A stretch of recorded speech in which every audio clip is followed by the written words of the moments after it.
राष्ट्रीय पंचायती राज दिवस पर सीएम सैनी की सौगात। प्रदेश में पंचायतों के लिए 368 करोड़ रुपए की राशि का ऐलान। पहलगाम हमले में मारे गए लोगों को दी श्रद्धांजलि।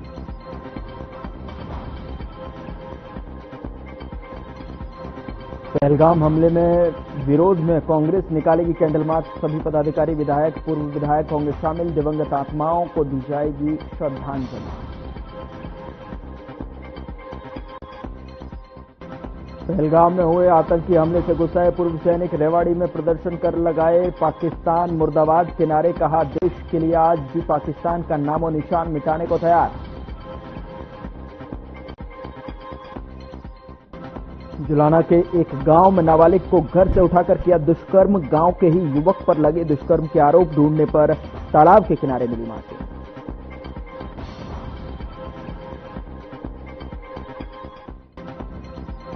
महेंद्रगढ़ में निजी हार्ट हॉस्पिटल पर लापरवाही के आरोप। इलाज के दौरान संदिग्ध हालत में शख्स की मौत। गुस्सा परिजन ने जमकर किया हंगामा।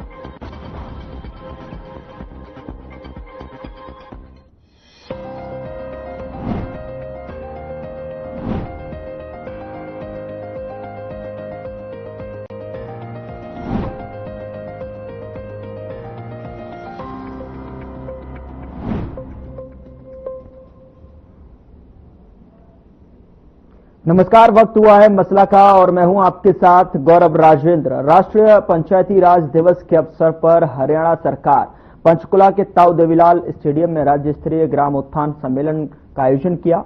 तो वहीं सीएम नायब सिंह सैनी ने कार्यक्रम के दौरान 135.13 करोड़ रुपए की लागत से 413 विकास कार्यों का शिलान्यास किया।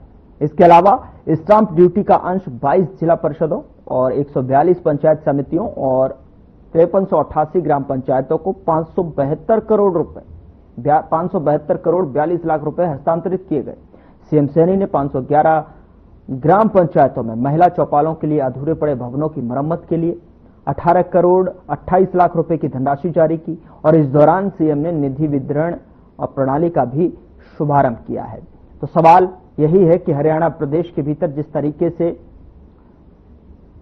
विपक्ष जो है सत्ता पक्ष पर सवालिया निशान खड़े करता है कि विकास की बयार नहीं, तो सरकार के दावे हैं कि विकास की रफ्तार पहले से कई गुना जो है वृद्धि हुई है और लगातार विकास जो है अब धरातल तक और यहां पर चहुमुखी विकास की बयार बह रही है। और इस लहर को देखने के लिए, समझने के लिए, समीकरण को जानने के लिए आज हम चर्चा की शुरुआत करते हैं। हमारे साथ एक पैनल जुड़ा हुआ है, उनसे जानने की कोशिश करेंगे। हमारे साथ जो है राजवीर रोहिला, प्रवक्ता भारतीय जनता पार्टी की तरफ से हमारे साथ जुड़ रहे हैं, बहुत स्वागत है सर आपका। दिनेश अग्रवाल, प्रवक्ता कांग्रेस की तरफ से हमारे साथ जुड़ रहे हैं, बहुत स्वागत है सर आपका। विनय यादव, प्रवक्ता आम आदमी पार्टी की तरफ से हमारे साथ पक्ष रखने के लिए जुड़ रहे हैं, बहुत स्वागत है सर आपका भी। राजवीर जी, शुरुआत में आपसे करना चाहूंगा और समझने की कोशिश, जिस तरीके से आज जो है ये घोषणा की गई है, ये इतने जो योजना लगातार पहले की जा रही थी, जो तमाम तरीके के हर एक मुद्दे पर, विषय पर जो है ये जानकारी देते मंच से हमने देखा है कि विकास की किस तरीके से रफ्तार प्रदेश के भीतर है और आज उस कड़ी में जो है इस तरीके की राशि का जो है स्वीकृति देना, तो ये कहीं ना कहीं अब धरातल तक जो है पहुंचता हुआ विकास दिखाई दे रहा है आपको। गौरव जी नमस्ते, प्रवक्ता साथियों को और आपके दर्शकों को मेरी राम। विकास एक सतत चलने वाली प्रक्रिया है। कोई भी पार्टी की सरकार रहे, कोई कम करती है, कोई ज्यादा करती है, लेकिन जब से भारतीय जनता पार्टी 2014 में हरियाणा में आई है तब से विकास को हमने पंख लगाने का काम किया है। चाहे वो पढ़ी लिखी पंचायतों की बात हो, चाहे वो ग्रांटों की बात हो, चाहे वो अन्य जो मसले हैं जैसे कि हाईवे बनाना, कॉलेज बनाना, स्कूल बनाना, ये सारी चीजें आती है विकास में। और जो आज मुख्यमंत्री जी ने किया है, 41,591 जो नए लाभार्थी जोड़े हैं, उनके खाते में 12 करोड़ 59 लाख रुपए की राशि हस्तांतरित कर दी है। मतलब कि वो लाभार्थी जो पेंशन की योजना से जुड़े थे या अन्य योजनाओं से। इसी प्रकार आज जो पंचायती राज का जो पंचकुला में जो कार्यक्रम था, उसमें भी 368 करोड़ रुपए के विकास कार्यों की सौगात दी है। तो विकास एक, मैं हमेशा कहता हूँ कि सतत चलने वाली प्रक्रिया है।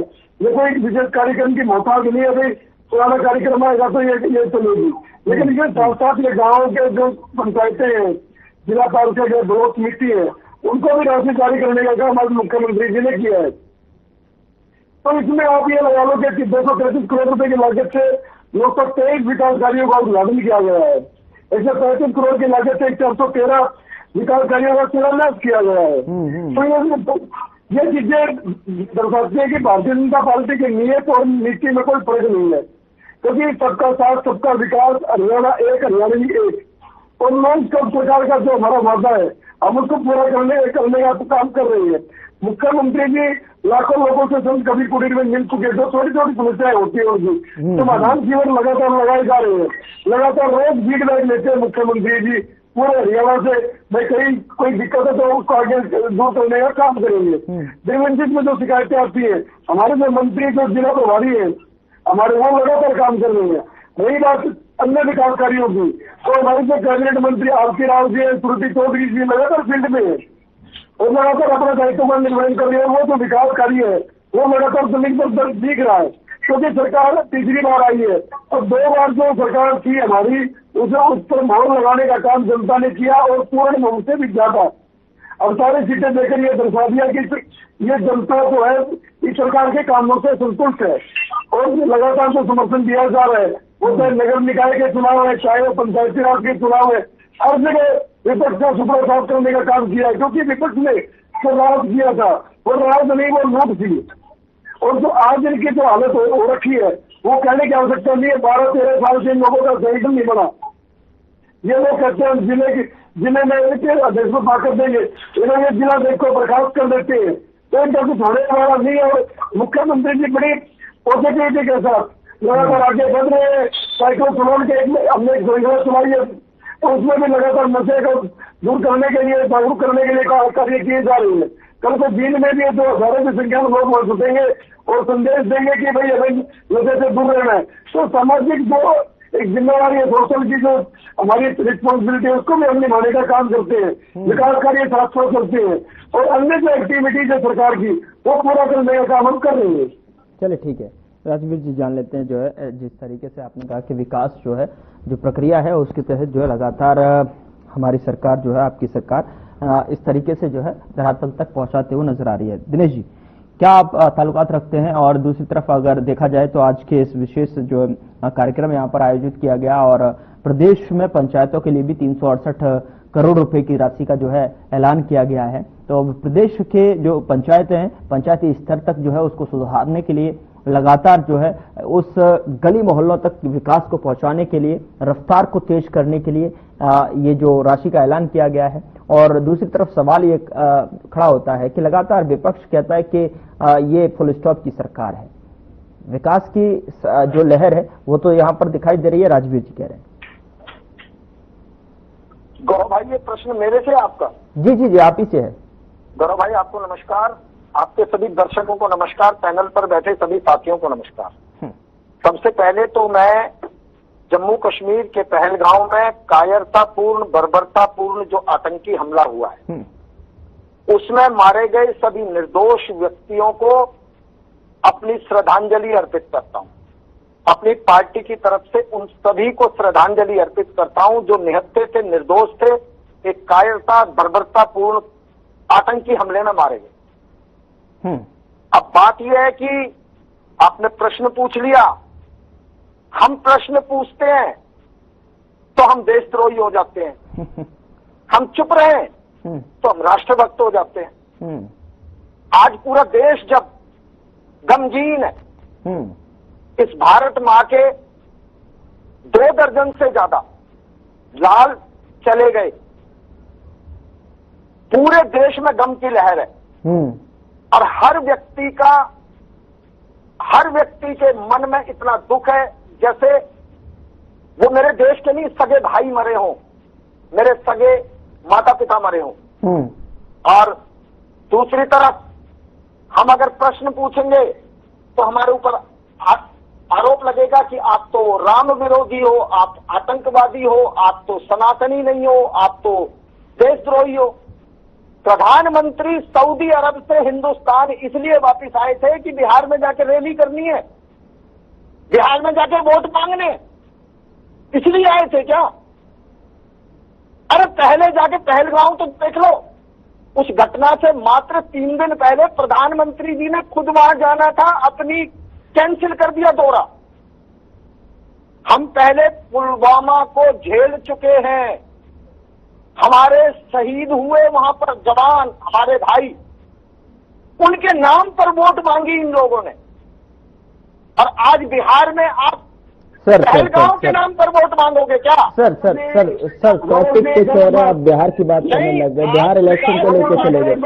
नहीं, देखिए इस मामले को देखिए, ये देखिए दिनेश जी आपको ये समझना होगा कि ये जो मामला है वो बहुत ही गंभीर है, संवेदनशील है और करोड़ों भारतीयों की इससे जो है भावनाएं जुड़ी हुई हैं।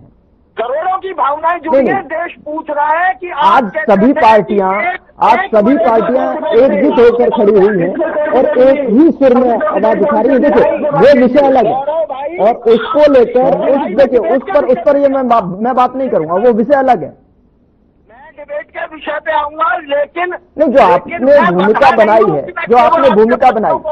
देखिए 26 से ज्यादा 28 से ज्यादा जो है लोगों की यहाँ पर मौत हुई है और ऐसे में वो चुनावी तराजू पर तो नहीं तोल सकते उसको। आप इनको कीजिए, मैं इनके बीच में नहीं बोला। बिल्कुल नहीं। देखो आप दिनेश जी भाई आपने बात कीजिए, ये बात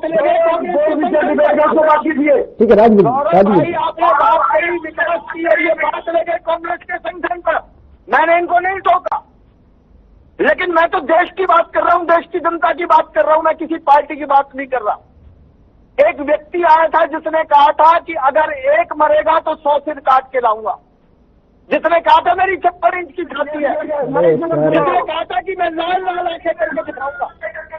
आज देश हिसाब मांग रहा है, देश हिसाब मांग रहा है, देश हिसाब दिया जाएगा ना जब सभी राजनीतिक पार्टियां एक तरफ से जो है एक साथ खड़े होकर बोलेंगी तो हिसाब दिया जाएगा ना।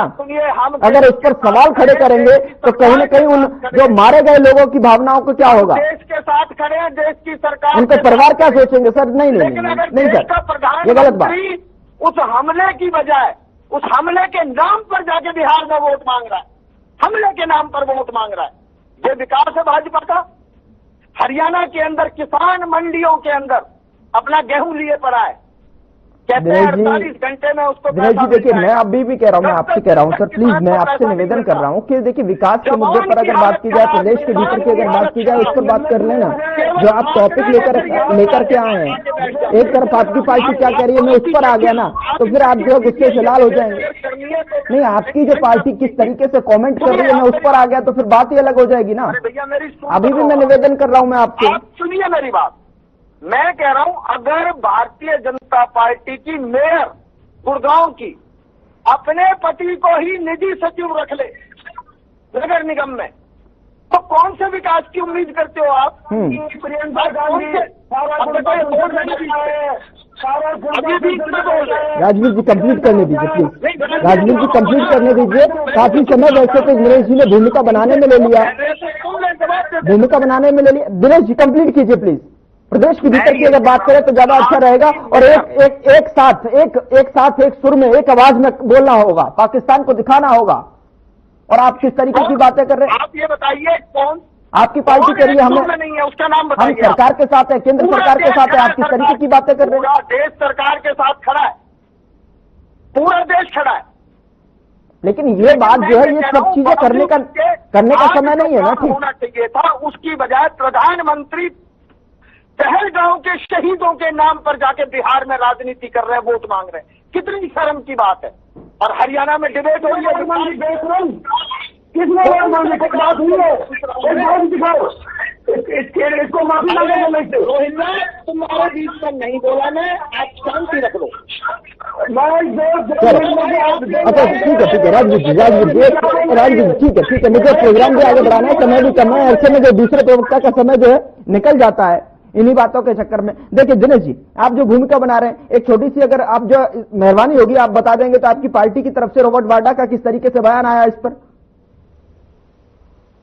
रॉबर्ट वाड्रा के बयान को आप मेरे से पूछ रहे हो? नहीं, मैं आपसे नहीं पूछ रहा हूं, मैं सवाल जवाब नहीं कर रहा हूं सर। देखिए मैं सवाल जवाब नहीं कर रहा हूं, मैं अपने टॉपिक पर अड़िग हूं, लेकिन एक साथ बोलने की बजाय आप जो इस तरीके से राजनीतिक तराजू में अगर इस चीज को देखेंगे तो ये गलत है। मुझे ये बताइए कि सभी मारे गए लोगों की भावनाओं से आहत होंगी सर। क्या सोच रहे होंगे इनके परिवार? नहीं था। आपके हरियाणा में एक लेफ्टिनेंट जो है शहीद हो जाता है और आप उस पर सवाल करते हैं। अगर आप सरकार ठीक है विनय जी, आप ही बोलना शुरू कर दो। विनय जी राजवीर लोहिला को हटाइए, आप ही बैठ जाइए भाजपा के प्रवक्ता कैसी बातें कर रहे हैं सर आप? मैंने मैंने क्रॉस कर लिया तो आप जो है फिल्मला गए। जिसके हाथ में पावर है। मोदी जी की वीडियो सुना दूं 2012-13 की? ठीक है दिनेश जी, मैं आपके पास आऊंगा। ठीक है इत्मीनान से बात करेंगे। जो सवाल वो सरकार से पूछा करते थे वो सवाल आज देश पूछ रहा है उनसे। वही सवाल पूछ रहा है देश। सर विकास कहाँ से आता है सर? प्रदेश में पंचायतों के लिए जो 368 करोड़ रुपए का जो राशि का ऐलान हुआ उस पर लेकर हम बैठे हैं। आपके प्रदेश के भीतर की जो विवेचना है, आपकी जो संगठन जो है कमजोर पड़ा हुआ है प्रदेश के भीतर, इस पर तो आप बात नहीं करते। एलओपी पर आप बात नहीं करते, आप पर जवाब नहीं होता। एलओपी को लेकर, संगठन को लेकर जवाब नहीं होता। हमसे संगठन का सवाल पूछते हो, नहीं आपसे कुछ भी सवाल पूछ ले तो हम जो है हम बगावत हो जाती है। हम तो भाई हम तो बीजेपी के प्रवक्ता हो गए। नहीं अगर आपसे सवाल कर लिया तो बीजेपी के प्रवक्ता हो गए। अध्यक्ष बना क्यों नहीं लिया उन्होंने? ऐसी बातें करते हैं विनय जी। प्रदेश के भीतर की अगर बात की जाए, ठीक है हो गया, आऊंगा मैं आपके पास क्योंकि समय भी जा रहा है, फिर आप बोलते रहेंगे, विनय जी को समय नहीं मिल पाएगा। विनय जी क्या कहना चाहेंगे विकास के मुद्दे को लेकर? और जिस तरीके से अभी आपने सुना दिनेश जी की, जिस तरीके से दिनेश जी ने सवाल खड़े करे, एक छोटे सा पॉइंट उससे अगर आप शुरुआत करें, फिर उसके बाद जो है विकास। जी देखिए, सबसे पहले तो पहलगांव में जिस तरह से बेकसूर हमारे भारतीय भाइयों की हत्या हुई, निर्मम हत्या हुई, उसके लिए मैं श्रद्धांजलि अर्पित करता हूँ। भगवान उनके परिवार को, पूरे देश को, हम सबको शक्ति दे। और हमें देखिए पूरा हम सरकार के पूरा साथ हैं और हमें पूरा भरोसा है सरकार जो है सोच समझकर कुछ निर्णय लेगी और इस पे बदला लिया जाएगा और हमारी सेना सक्षम है ये सब करने में। तो उसकी मुझे लगता है कि हमें चिंता करने की जरूरत नहीं है। और देखिए गौरव जी, बिहार में चुनाव आने वाला है। आप विकास की बात कर रहे हैं, आप कह रहे हैं कि हरियाणा में इन्होंने घोषणाएं की, ऐलान किए। दिक्कत यही है कि देखिए हरियाणा में ये तीसरे टर्म की इनकी सरकार है, ये सिर्फ घोषणाएं और ऐलान करते हैं। मैं आपको उदाहरण भी दूंगा, मैं आपको इधर उधर नहीं भटकाऊंगा, मैं आपको उदाहरण भी दे दूंगा। हरियाणा का उदाहरण दे देता हूँ। 2014 में ऐसे ही केंद्र में सरकार बनती है, इनके केंद्रीय मंत्री नितिन गडकरी साहब और कृष्णपाल गुर्जर जो फरीदाबाद से सांसद भी हैं, वो नोएडा और फरीदाबाद को कनेक्ट करने के लिए एक ब्रिज का उद्घाटन शिलान्यास करते हैं आनंद फानंद में। बहुत बड़ा आयोजन जाता है और वो कहते हैं कि भाई अगर ये 5 साल में नहीं बना, यानी 2019 तक नहीं बना, तो मैं वोट मांगने नहीं आऊंगा। कृष्णपाल गुर्जर जी का यह बयान था। सर ये तीसरी टर्म है, केंद्र में भी हरियाणा में भी, अभी तक उसका औपचारिक तौर पर उद्घाटन नहीं हुआ है क्योंकि वो रोड जो है उसके दोनों तरफ रेलिंग नहीं लगाई गई है, वो सुरक्षित नहीं है, आवागमन उसका शुरू हो गया है। लेकिन उत्तर प्रदेश जहां उनकी सरकार है 2017 से, उस साइड की अभी चीजें पूरी नहीं हुई हैं और उसका भी औपचारिक उद्घाटन नहीं हुआ है। तो आप लगा लीजिए कि ये सिर्फ ऐलान करते हैं, घोषणाएं करते हैं।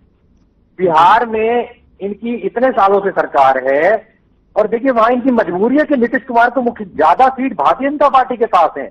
ये दूसरे प्रदेशों में पार्टियां तोड़ देते हैं, सरकारें तोड़ देते हैं, विधायक खरीद लेते हैं और अपनी सरकार बना लेते हैं।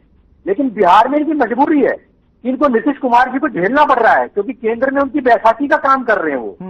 तो ये मजबूरी है। अब आप कह रहे हैं ना ऐलान किया, याद कीजिए प्रधानमंत्री जी ने बिहार में बोली लगाई थी कि 50,000 करोड़ दे दूं या 60,000 करोड़ दे दूं, 70,000 करोड़ दे दूं, 80,000 करोड़ दे दूं, 1.25 लाख करोड़ बिहार के लिए पैकेज। बताइए उस ऐलान का आज तक क्या हुआ? मैं कहना ही चाहता हूं, चाहे हरियाणा हो, चाहे बिहार हो, चाहे कोई भी प्रदेश हो, ज्यादातर प्रदेशों में इनकी सरकारें हैं, ये एक भी प्रदेश में ये नहीं कह सकते कि विकास कर दिया। मैं वापस हरियाणा पर आ जाता हूं। अब आइए Faridabad, smart city, 100 smart city बनाने थे, पहले 20 में पहले फेज में फरीदाबाद था। आप फरीदाबाद आइए, आप सर्वे कराइए और आप देखिए कि पूरा फरीदाबाद पिछले 3 साल से खुदा हुआ है। 8 साल इन्होंने नगर निगम के चुनाव कराने में लगा दिए, यानी कि 3 साल ड्यू कर दिया चुनाव। उसके बाद नगर निगम के चुनाव भी हाल फिलहाल जब हुए और पूरा फरीदाबाद पिछले 3-4-5 साल से खुदा पड़ा है। महीनों हो गए, सालों हो गए, अभी कंक्रीट की रोड बनी है, साइड में अभी फुटपाथ बन रहे हैं। भाई इतना स्लो, इतना ये कहते हैं हमने विकास को पंख लगा दिए। अरे विकास तो रेंग रहा है भाई साहब, पंख नहीं लगे हैं, विकास रेंग रहा है। तो ऐसे कैसे विकास होगा फिर? और ये तो मैं बात कर रहा हूं सड़कों की। गौरव जी, विकास का मतलब होता है एक आम आदमी जो सबसे पीछे की कतार में खड़ा है, उसका जीवन स्तर किस तरह बेहतर हो। आपको लगता है कि मुंबई एक्सप्रेसवे पे जो गरीब आदमी है, जो देश में 80-70% लोग जो आज भी दिन का 100 रुपए से कम कमाते हैं, आपको लगता है वो गाड़ी लेकर मुंबई एक्सप्रेसवे पे मुंबई जाएगा दिल्ली से? आपको लगता है क्या इन सुविधाओं, क्या वो हवाई जहाज में, कहते हैं ना कि चप्पल वाले भी हवाई जहाज में चलेंगे? अरे भाई साहब, आपने ट्रेन के प्लेटफॉर्म का भी टिकट 50-60 रुपए का कर दिया, आप बात करते चप्पल वाला हवाई जहाज में चलेगा? अभी पहलगांव के लिए देखिए कितनी महंगी कर दी टिकटें। आपदा में अवसर ढूंढ रहे हैं और आपका कोई अंकुश नहीं है इस सरकार का। वो कितने ही पैसे मांग रहे हैं, 3-3 गुना उन्होंने किराया कर दिया है। तो मैं बताइए, क्या गरीब आदमी इनको जो इस्तेमाल करेगा? अरे आप उद्योगपतियों का कर्जा माफ कर देते हो भाई, किसानों को आप क्या राहत दे रहे हो? आप 6,000 का लॉलीपॉप देते हो। भाई साहब, अगर किसी के 2 बच्चे हैं ना, तो छोटे से छोटे सरकारी स्कूल तो आप बंद कर रहे हो। स्कूल तो बंद हो रहे हैं, सरकारी स्कूलों में टीचर नहीं है, सरकारी स्कूलों में बिल्डिंग नहीं है, सरकारी स्कूलों में कुछ बच्चे आते हैं वो भी मिड डे मील की वजह से आते हैं, वरना तो गरीब से गरीब, मजदूर से मजदूर भी सरकारी स्कूल में नहीं पढ़ाना चाहता। और छोटे से छोटे प्राइवेट स्कूल की फीस 2-3 हजार से कम नहीं है। यानी अगर किसी के 2 बच्चे हैं तो उसकी महीने की 5-6 हजार फीस जाती है, जो ये 6,000 का लॉलीपॉप किसान को देते हैं। देखिए पहलगांव में जो हुआ वो तो आतंकियों ने, पाकिस्तान की साजिश थी, लेकिन हर साल कितने किसान आत्महत्या करते हैं पूरे देश में, और ज्यादातर प्रदेशों में इनकी सरकारें हैं। उसके लिए, उनके लिए कौन जिम्मेदार है? हमें गुस्सा है, हमें पाकिस्तान पे गुस्सा है, हमें आतंकवादियों पे गुस्सा है, लेकिन जो किसान आत्महत्या करते हैं सरकार की वजह, तो सरकार के ऊपर गुस्सा कौन निकालेगा? ठीक है राजवीर जी। तो गौरव जी, ये सिर्फ ऐलान करते हैं, ये काम पूरा नहीं करते हैं, और ये चुनाव के राजवीर जी, आपकी पार्टी जो है सिर्फ ऐलान करती है, काम करने के नाम पर जो है जो स्थिति है विनय यादव जी दिखा रहे हैं, क्या कहना चाहेंगे? भारतीय जनता पार्टी जो कहती है वो करती है। हम लोग शिलान्यास भी करते हैं और मांगने के करते हैं, ठीक है ना? तो आप ये आपको हजारों उदाहरण है, 152 का उदाहरण है, दिल्ली कचरा का उदाहरण है। अब ये देखिए हाईवे, ये इसी सरकार में बने हैं। ज्यादा नेशनल हाईवे हरियाणा में आने का काम हुआ है, द्वारका एक्सप्रेस वे का काम हुआ है पूरा, ठीक है ना? अभी जो एक जयपुर में एक फ्लाईओवर का काम है 1600-1700 करोड़ रुपए का, वो काम आवंटित हुआ है। तो हरियाणा सरकार लगातार काम कर रही है, लेकिन ये विपक्ष का जो प्रोपेगेंडा जो हमेशा सुनता रहता है उसका कोई मतलब नहीं है, क्योंकि बार बार पटखनी खाने के बावजूद भी ये लोग समझ नहीं पा रहे कि तुम्हारे में दिक्कत कहाँ है। क्योंकि जनता ने, आप एक बात देखिए, जनता ने जो आम आदमी पार्टी दिल्ली में सुपड़ा साफ कर दिया, इनको एमसीडी का जो मेयर के चुनाव लड़ने लायक नहीं छोड़ा, वहां से बैकफायर कर गए लोग। और जो कांग्रेस है, कांग्रेस ने लगातार 2009 के बाद लगातार चुनाव हार रही है। 2009 में चुनाव हार गई थी, लेकिन इन्होंने हत्या को तोड़ लिया था। तो 500 विधायक से हत्या के उनको अपने साथ मिला के इन्होंने काम किया था। तो जनता द्वारा नकारेगा, यहाँ बैठ के अगर ज्ञान देंगे तो हंसी आएगी ना। लेकिन मानने वाली बात है कि कांग्रेस में जो 2004 से चल रहा है, राहुल गांधी की कांग्रेस है, सोनिया गांधी की कांग्रेस है, उन्हें लगातार संघर्ष चल रहा है इन लोगों में, क्योंकि इनका आपस में कोऑर्डिनेशन नहीं है। क्योंकि पुराने लोग जगह नहीं छोड़ना चाहते, नए लोगों उनके छोड़ के जा रहे हैं, उन्हें ये लग रहा है कि भाई तुम्हारा भविष्य या कुछ है नहीं। ये जो दिनेश जी यहाँ बैठ के बता रहे हैं, वो साल से भी नहीं है कि जो पार्टी की जय बोलने लग जाए। तो कांग्रेस का टुकड़ा साफ हो गया, जिसको जनता ने नकार रखा है, और हर कदम से। अब ये देखिए, इनको जनता को समर्थन नहीं दे रही। अब ये जो कह रहे हैं भाई मतलब हम इस संगठन को ठीक करेंगे, ये करेंगे, ये करते करते इनको 12 साल निकल गए हरियाणा में खासकर। तो इनका जो प्रभारी आता है वो टाइम पूरा नहीं कर पाता, प्रदेश में देखा था टाइम पूरा नहीं कर पाता, अन्य नियुक्तियां होती नहीं है, उधर मानसी लिस्ट भेजते बावरिया रोड देते। ठीक है, फाइनल कमेंट दिनेश अग्रवाल जी। भाई आपने विकास का मुद्दा उठाया जी, और मेरा भाई डफली बजा रहा है कांग्रेस के ऊपर, क्योंकि इनको सिखाया ये गया है कि जब तुम्हारे पे किसी बात का जवाब ना हो तो कांग्रेस को गालियां बकनी शुरू कर दो। ये जवाब नहीं देंगे इस बात का कि तुमने 135 लाख मीट्रिक टन गेहूं का उत्पादन हरियाणा सरकार कह रही है हरियाणा में होना है, और खुद सरकार ये कहती है कि हमारा लक्ष्य 75 लाख मीट्रिक टन खरीद का है। और मुझे पता है आप आंकड़े पूरे होने तो ये 50 लाख मीट्रिक टन भी नहीं खरीदेंगे। ये हालत तो तब है जब ये कहते हैं कि हम दाना दाना एक एक दाना एमएसपी पर खरीदेंगे। और बेईमानी की हद देखो कि वो बोरी जिसकी जूट की बोरी का वजन 600 ग्राम है, उसमें गेहूं भरने के बाद 52 किलो और 51 किलो वजन है उसमें। किसान को दोनों हाथों से लूट रहे हैं। वो विकास की बात करते हैं, हाईवेज की बात करते हैं, कहते हैं कि चप्पल पहनने वाला हवाई जहाज में सफर कर सकता है। अरे कितने चप्पल पहनने वालों को आपने मुफ्त में हवाई जहाज की सफर करा दिया? सिवाय एक चप्पल पहनने वाले को कई लाख करोड़ रुपए उसके ऊपर खर्च कर दिए विदेश यात्राओं पे, एक चप्पल पहनने वाले को। उसके अलावा तो देश में किसी चप्पल पहनने वाले को हवाई यात्रा कराएगी। ठीक है राजवीर जी का फाइनल कमेंट। अब सर समय 5 सेकंड में कंप्लीट कर दीजिए दिनेश जी, समय कम है 5 सेकंड में कंप्लीट कर दीजिए। मेरे लिए समय कम है ना, राजवीर जी के लिए तो पूरा समय। दिनेश जी कंप्लीट कर दीजिए प्लीज, मैं फाइनल कमेंट की तरफ बढ़ रहा हूँ। पूछ रहा हूँ, आज किसान मंडियों में परेशान है। हाँ। और इनके विकास के उदाहरण देखो। इनकी मेयर अपने ही घर वाले को अपना निजी सचिव रख लेती है, सलाहकार, नगर निगम के अंदर। कितना बढ़िया विकास होगा। ठीक है, ये सवाल उठा दिया आपने। राजवीर जी जवाब दीजिए, राजवीर जी जवाब दीजिए। प्रतिनिधि होते हैं, अगर मेयर प्रतिनिधि हो क्या दिक्कत है इसमें? ये विकास है। वो सरकार से कोई सुविधाएं नहीं ले, घर वाला वो सरकार से कोई सुविधाएं नहीं ले। तुम्हें क्या दिक्कत है? रॉबर्ट वाड्रा, प्रियंका गांधी, ठीक है विनय यादव जी, राहुल गांधी। विनय यादव जी, इस स्थिति को देखते हुए क्या कहना चाहेंगे? आज गौरव जी याद कीजिए आज दिन में क्या हुआ। एक तरफ हमारी सेना जम्मू कश्मीर में सर्च ऑपरेशन कर रही थी, हमारे जवान शहीद हो रहे थे, दूसरी तरफ सर्वदलीय बैठक हो रही थी, और तीसरी तरफ प्रधानमंत्री सर्वदलीय बैठक में नहीं थे, बिहार में चुनाव की रैली कर रहे थे, लाशों पर बेकसूर लोगों की लाशों पर वोट मांग रहे थे। अब समझ जाइए, अगर विकास किया होता ना तो लाशों पर राजनीति करने की होती पड़ती। हिंदू मुसलमान न करना पड़ता इनको अपने देश में। अपने देश को ये बांटने का काम कर रहे हैं, पाकिस्तान के हाथों में खेल रहे हैं। जो पाकिस्तान चाहता है वो कर रहे हैं। हिंदुस्तान के मुसलमानों को ये आतंकवादी बोलते हैं, ये पाकिस्तान की भाषा बोलते हैं जो पाकिस्तान चाहता है। तो इसका समझ जाइए, विकास नहीं किया इसलिए करना पड़ रहा है। समझते हुए मुझे यहाँ पर माफी के साथ रोकना होगा। राजवीर रोहिला जी, दिनेश अग्रवाल जी और विनय यादव जी, बहुत बहुत शुक्रिया हमारे साथ चर्चा में शामिल होने के लिए। लेकिन देखना यही होगा कि जिस तरीके से सरकार और पक्ष जो है लगातार प्रदेश के भीतर विकास की बयार की बात कर रहा है, और आज पंचायती राज दिवस के अवसर पर भी 368 करोड़ रुपए जो है विकास के कार्यों के लिए जो है सीएम की तरफ से जो है स्वीकृति दे दी गई है, उनका विकास किस तरीके से दिखाई देता है और इस पर जो है विपक्ष की किस तरीके से प्रतिक्रिया सामने निकल कर आती है। फिलहाल मसला में इतना ही। नमस्कार।